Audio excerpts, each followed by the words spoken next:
Hello. അപ്പോൾ ഉമ്മാൻ്റെ അനിയത്തിൻ്റെ വീട്ടിൽ നോമ്പ് തുറപ്പിക്കലാണെന്ന് കേട്ടോ. അതിന് ഞാൻ റോനൂസും പോയിക്കൊണ്ടിരിക്കുകയാണ്. അപ്പോൾ കണ്ടോ ഞങ്ങൾ റോഡ് സൈഡൊക്കെ നല്ല പച്ചപ്പിലാണ് നിൽക്കുന്നത്.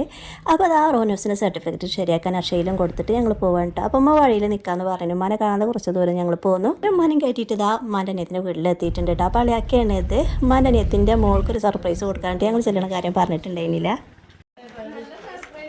അപ്പോൾ 2 വൈറ്റ് കളറുകളായി എന്ന് പറയാം റോനൂസ് ഇട്ടാൽ. അപ്പോൾ അത് അടുക്കളയിൽ വന്ന് നോക്കുമ്പോൾ അതാ സമൂസൊക്കെ ഫ്രൈ ആക്കിക്കൊണ്ടിരിക്കുകയാണ്. പിന്നെ അതാ ബിരിയാണി ദമ്മിട്ടിട്ടുണ്ട് കേട്ടോ. അപ്പോൾ അവർക്കറിയാം അതൊക്കെ ഞാൻ വീഡിയോ എടുക്കുന്നു കേട്ടോ. അപ്പോൾ എൻ്റെ അടുത്ത് ദമ്മ് പൊട്ടിക്കാണെന്ന് പറഞ്ഞിട്ട് ചെല്ലാൻ പറഞ്ഞിട്ട് ദമ്മ് പൊട്ടിക്കണ കാണിച്ച് തരാണ് കേട്ടോ. ഞങ്ങൾ കുറച്ച് ആളായതുകൊണ്ട് എപ്പോഴും കുക്കറിലാണ് വെക്കുക.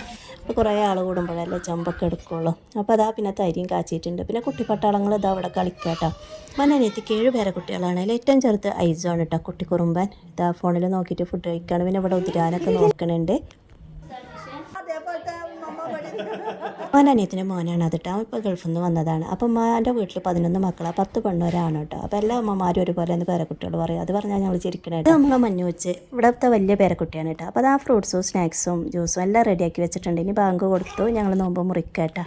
നിസ്കാരങ്ങളും കഴിഞ്ഞിട്ട് ഞങ്ങൾ ഫുഡ് കഴിക്കാനിരിക്കുകയാണ് കേട്ടോ. അപ്പോൾ ആണുങ്ങൾ കഴിച്ച് കഴിഞ്ഞിട്ടാണ് ഇരിക്കുന്നത്. അവർക്കുള്ള ഫുഡാണത്. അവരെക്കാളും ഐറ്റംസ് ഞങ്ങൾക്കുണ്ട് കേട്ടോ. പത്തിരി, പുട്ട്, അതൊക്കെ അവർക്കൊക്കെ ബിരിയാണിയാണ് ഇഷ്ടം. അതുകൊണ്ട് അവർ കഴിച്ച് കഴിഞ്ഞിട്ട് ഞങ്ങൾ ഐറ്റംസും കൂടെ വെച്ചിട്ടാണ് ഞങ്ങൾ കഴിക്കുന്നത്. അപ്പോൾ മാഷാ അല്ലാ ഫുഡ് കഴിച്ചിട്ട് ഞങ്ങൾ തിരിച്ചു പോകുന്നു കേട്ടോ. ഉമ്മാനെയും കൊണ്ടാക്കിയിട്ട് ഞങ്ങൾ വീട്ടിലെത്തി. അപ്പോൾ അതാ പാഴ്സൽ തന്നിട്ടുണ്ട് റോഷ്മോനിക്കുള്ളത്. മോന് കൊണ്ടുവന്ന് മിഠായി തന്നിട്ടുണ്ട് കേട്ടോ. അപ്പോൾ ഇത്രയേ ഉള്ളൂ ഇന്നത്തെ വിശേഷം. ഇഷ്ടമായാലും സപ്പോർട്ട് ചെയ്യണേ.